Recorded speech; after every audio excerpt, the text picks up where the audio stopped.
Injil Luke, pasal 6. Lalu, pada suatu hari Sabat yang penting, Yesus dan murid-muridnya melewati ladang-ladang gandum. Sambil berjalan, para murid itu memetik beberapa bulir gandum lalu menggosok-gosoknya di tangan mereka untuk melepaskan kulitnya dan memakan biji-bijinya. Beberapa orang Farisi menegur mereka, "Kenapa kalian berbuat begitu? Kalian sedang melanggar peraturan hari Sabat." Tetapi Yesus menjawab, "Tentu kalian sudah tahu cerita tentang Daud. Waktu dia dan orang-orang yang mengikutinya sedang lapar dan memerlukan makanan. Daud masuk ke kemah Allah dan menerima roti bekas persembahan di ruang kudus. Kemudian Daud membawanya kepada orang-orang yang mengikuti dia. Lalu mereka memakan roti itu. Padahal menurut hukum Taurat, hanya para imam yang boleh memakannya. Tetapi karena mereka memerlukan makanan, maka apa yang dilakukan Daud saat itu tidak dianggap berdosa." Yesus berkata lagi kepada orang-orang Farisi itu, "Aku, sang anak Adam, adalah penguasa yang berhak untuk menentukan apa yang boleh dan tidak boleh dilakukan pada hari Sabat." Pada hari Sabat lain, Yesus pergi mengajar di rumah pertemuan orang Yahudi. Di situ ada seorang laki-laki yang tangan kanannya lumpuh. Juga beberapa ahli Taurat dan orang-orang Farisi yang sedang mengawasi Yesus baik-baik. Mereka sedang mencari alasan untuk bisa melaporkan dia kepada pemimpin-pemimpin Yahudi. Jadi mereka ingin tahu kalau dia akan menyembuhkan orang pada hari Sabat. Yesus mengetahui yang mereka pikirkan. Lalu dia berkata kepada orang yang tangannya lumpuh itu, "Pak, bangunlah dan silakan berdiri di depan sini." Orang itu pun berdiri. Kemudian Yesus berkata kepada mereka, "Coba kalian pikir, menurut hukum Taurat, apa yang boleh kita perbuat pada hari Sabat? Apakah kita diizinkan berbuat baik atau berbuat jahat? Apakah kita diizinkan menyelamatkan nyawa orang atau membunuh?" Dia memandang semua orang di sekelilingnya, dan akhirnya berkata kepada orang sakit itu, "Luruskan tanganmu ke depan." Dia melakukannya, dan tangannya pun langsung sembuh menjadi sekuat tangan sebelahnya. Para ahli Taurat dan orang-orang Farisi sangat marah.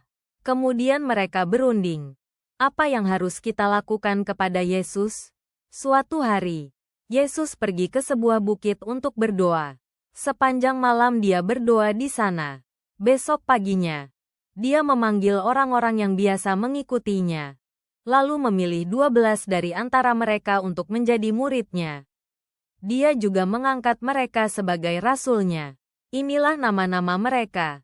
Simon, yang Yesus beri nama baru, yaitu Petrus, dan Andreas saudaranya, Yakobus, Yohanes, Filipus, Bartolomes, Matius, Thomas, Yakobus anak Alfeus, dan Simon, yang pernah mengikuti gerakan perjuangan supaya Israel bebas dari penjajahan Romawi. Yudas anak Yakobus, dan Yudas yang berasal dari desa Kariot, yang kemudian mengkhianati Yesus. Lalu Yesus turun dari bukit itu bersama murid-muridnya dan berhenti di suatu tempat yang datar. Sejumlah besar orang yang mengikutinya sudah berada di situ. Banyak juga orang lain yang datang dari seluruh provinsi Yudea, kota Yerusalem, dan daerah pantai di sekitar Tirus dan Sidon. Mereka hendak mendengarkan pengajaran Yesus dan minta disembuhkan dari penyakit-penyakit mereka. Banyak juga orang yang diganggu roh-roh jahat. Dan Yesus menyembuhkan mereka semua. Orang banyak itu berusaha menyentuh Yesus, karena dari dirinya keluar kuasa yang bisa membuat mereka sembuh. Yesus memandang para pengikutnya dan berkata, "Sungguh diberkati Allah kamu semua yang miskin, karena kamulah yang akan menjadi warga kerajaan Allah. Sungguh diberkati Allah kamu yang sekarang ini lapar, karena kamu akan dikenyangkan. Sungguh diberkati Allah kamu yang sekarang ini menangis, karena kamu akan tertawa. Sungguh diberkati Allah kamu yang dibenci, dihina, ditolak, dan difitnah karena kamu menjadi pengikut aku, sang anak Adam. Waktu kamu dianiaya seperti itu, bersukacitalah dan menarilah dengan gembira, sebab upahmu besar di surga. Karena ingatlah, nabi-nabi yang hidup di masa lalu juga dianiaya oleh nenek moyang orang-orang yang menganiaya kamu di zaman ini. Sebaliknya, celakalah kamu semua yang sekarang ini kaya, karena kesenangan seperti yang kamu nikmati di dunia tidak akan kamu rasakan lagi. Celakalah kamu yang sekarang ini kenyang, karena kamu akan mengalami kelaparan. Celakalah kamu yang sekarang ini tertawa, karena kamu akan berduka cita dan menangis. Celakalah kamu kalau semua orang memujimu, karena ingatlah, nabi-nabi palsu yang hidup pada zaman dulu juga dipuji-puji oleh nenek moyang orang-orang yang memuji kamu di zaman ini. Tetapi inilah perintahku kepada kamu semua yang mendengarkan ajaranku ini. Kasihilah orang-orang yang memusuhimu dan berbuat baiklah kepada mereka yang membencimu. Mintalah Allah memberkati orang-orang yang mengutukmu.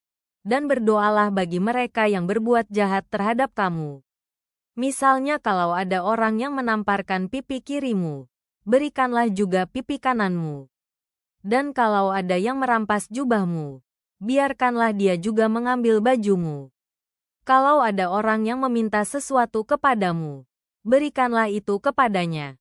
Dan kalau ada yang merampas milikmu, jangan memintanya kembali. Perlakukanlah setiap orang sebagaimana kamu sendiri ingin diperlakukan. Kalau kamu hanya menunjukkan kasih kepada teman yang mengasihimu saja, jangan harap Allah akan memberkatimu atas perbuatanmu itu. Karena orang-orang berdosa juga menunjukkan kasih kepada orang yang mengasihi mereka. Atau kalau kamu berbuat baik hanya kepada orang yang berbuat baik kepadamu, jangan harap Allah akan memberkatimu atas perbuatan baikmu itu. Karena orang-orang berdosa pun melakukan hal yang sama. Dan kalau kamu meminjamkan uang hanya kepada orang-orang yang bisa mengembalikannya, jangan harap Allah akan memberkatimu atas perbuatanmu itu.